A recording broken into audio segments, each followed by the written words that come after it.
Hi, it's Amber here again from Fresh Start.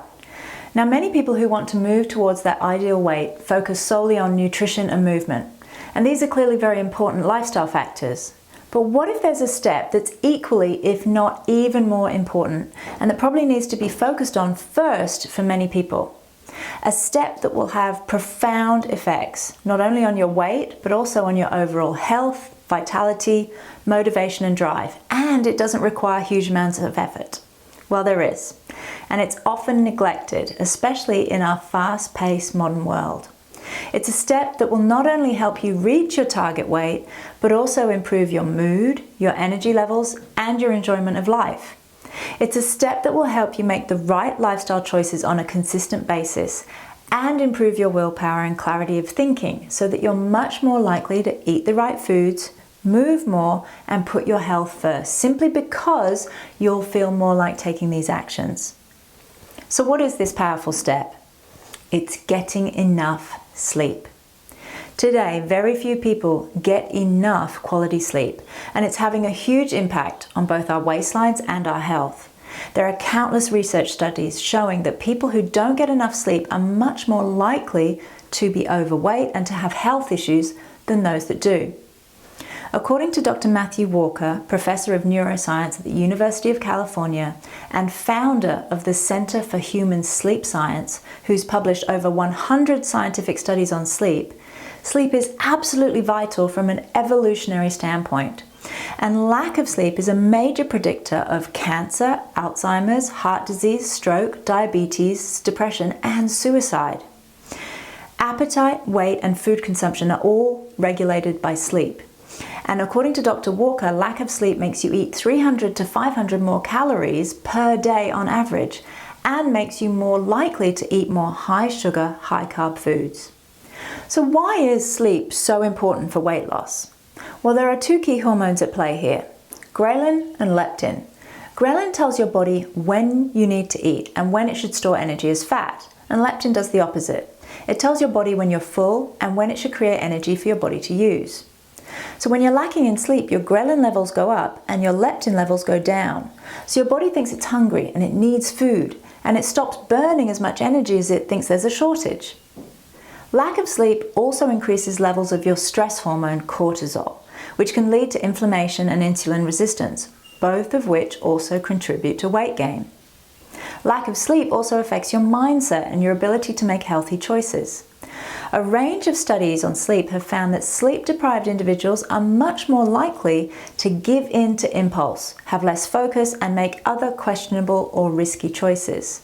Sleep, it seems, may affect self-control in two ways.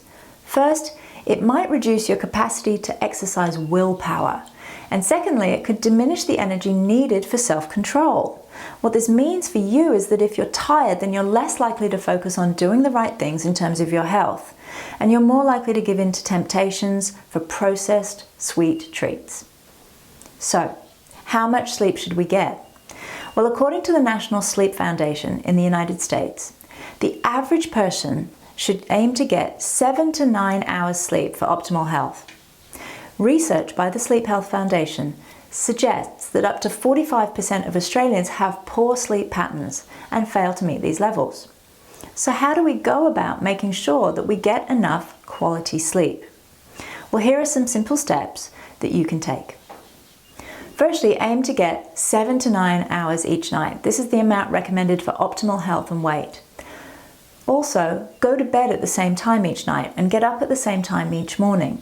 According to research, this is an incredibly important step that you can take to ensure that you sleep properly and feel rested. You also want to minimize your exposure to bright lights before going to bed. Research shows that bright lights, and especially the blue light emitted by LEDs, computers, TVs, and iPhones, all trigger the release of the activating hormone cortisol in the body, which disrupts your sleep. So you want to power down your lights and electronics 1 to 2 hours before going to bed, and sleep in a dark room, as this also really helps sleep quality. I'd also recommend turn down the temperature in your room. 18 degrees Celsius is the optimal temperature for sleep. You also want to avoid stimulants after lunch, because many people have coffee and sugary foods in the evening, and these can really impact on your sleep quality and again increase your stress hormone cortisol. I'd also recommend getting plenty of physical activity during the day, because this will improve your sleep quality. However, be warned, the timing of your movement is very important. If you exercise in the morning, then you'll stimulate yourself for the day and boost your metabolism. Intense exercise in the evening, however, will also stimulate you, but at the wrong time, and this can then really disrupt your sleep quality. You also want to avoid alcohol near bedtime, as this can disrupt the natural rest and repair cycles of sleep. And remember that eating healthy foods and getting more movement into your day are also really important for reaching your weight goals. But if they've been a struggle so far, then you might find it really beneficial to focus on your sleep first, so that you're feeling at your best and have a natural desire to make the right choices. Research shows that missing out on adequate sleep makes us less productive, less creative, and less effective at working in groups. So it's time to change our attitudes towards sleep and to reap the benefits in all areas of our lives, especially our health. Thanks for joining me today, and I look forward to sharing another mindset or lifestyle tip with you very soon.